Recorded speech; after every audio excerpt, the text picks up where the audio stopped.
स्वागत है आप सभी को यार में सर्वेंट के एपिसोड नंबर 2 में। तो ये उससे कहता है तुम्हें पता है जब तुम पहली बार मेरे घर आए थे तो मैं तुमसे काफी ज्यादा डर गया था। इस पर मिस सर्वेंट काफी ज्यादा हैरान होती है। तो उससे कहता है खैर ऐसा इसलिए है क्योंकि मुझे असासिन्स को अपने पास रखने की आदत नहीं है। और आगे कहता है लेकिन तुम्हारे साथ रहकर मुझे एहसास हुआ कि असासिन्स को लेकर मेरी सोच गलत है। मिस सर्वेंट तुम सच में एक अच्छी लड़की हो। ये सुनकर वो अपनी बचपन की यादें याद करने लगती है और आगे ही तो इससे कहती है एक नॉर्मल लड़की बनने के लिए मुझे क्या करनी पड़ेगी।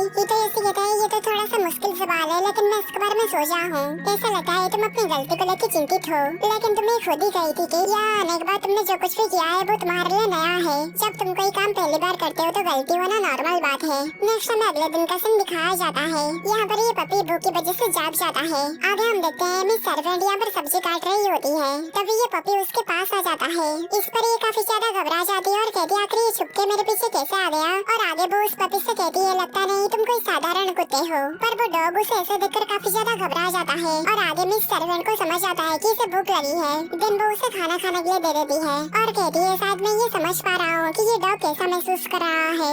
शायद मैं धीरे धीरे नॉर्मल हो रही हूँ। आगे वो उस डॉग को छूने के लिए अपना हाथ आगे बढ़ाती है लेकिन तभी यहाँ पर इटोयोशी आ जाता है और वो उस डॉग को नहीं छूती। इटोयोशी ये देखकर खुश हो जाता है कि मिस सर्वेंट इस पपी को खाना खिलाई, इसलिए वो मिस सर्वेंट को थैंक यू कहता है और आगे वो उसे छू के कहता है तुम तो कितने मुलायम हो एक मोची की तरह। इससे उसे एक आइडिया आता है और वो उस पपी का नाम आगे मोचतारो रखता है। और आगे वो मिस सर्वेंट से पूछता है तुम्हें ये नाम कैसा लगा। मिस सर्वेंट इस पर कहती है ये तो बहुत ही बढ़िया नाम है। आगे ये डॉग भी इस नाम से काफी खुश होता है। आगे इटोयोशी कहता है तुमने गोभी काट दी है ना, तुम्हारा शुक्रिया, तुम सच में एक बहुत ही अच्छी मेड बनने के रास्ते आगे बढ़ रही हो। इस पर ये काफी ज्यादा खुश हो जाती है।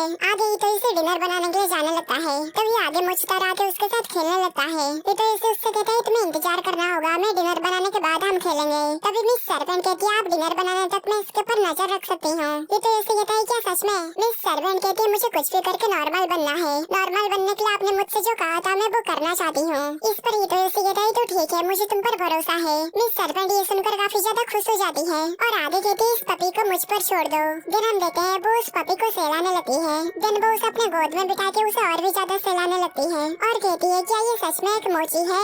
इटोयोशी इस पर कहता है ये बस मोची की तरह लगता है ना कि ये सच में मोची है। आगे मिस सर्वेंट तब की बात को सोचती है जब इटोयोशी उससे कहा था कि मैं पहले तुमसे डर गया था लेकिन तुम्हारे साथ रहने से मुझे एहसास हुआ कि मैं गलत था। दिन प्रेजेंट में मिस सर्वेंट कहती है अब मैं समझ पाई कि तुम कैसा महसूस कर रहे थे। मुझे ये सोचकर फरमाते है कि मैं पहले इससे डरता था। नेक्स्ट हम देखते हैं इसे ये डिनर काफी ज्यादा पसंद आती है क्योंकि इस खाने में उसकी फेवरेट सॉस थी। आगे वो खाना खाने के बाद कहते है योकोनोमियाकी सच में बहुत ही बढ़िया था।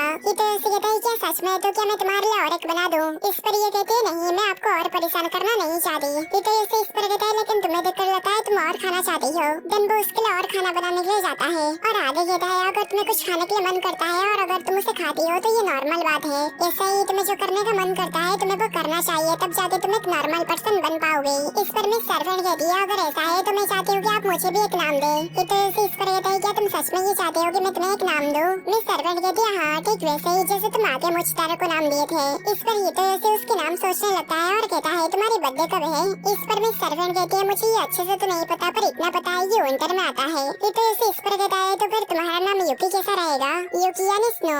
इस पर उसे उसके पुराने मास्टर की बात याद आती है जब उसके मास्टर उससे कहे थे तुम एक कोल्ड ब्लडेड किलर हो इसलिए तुम्हारा नाम होगा जू यानी स्नो।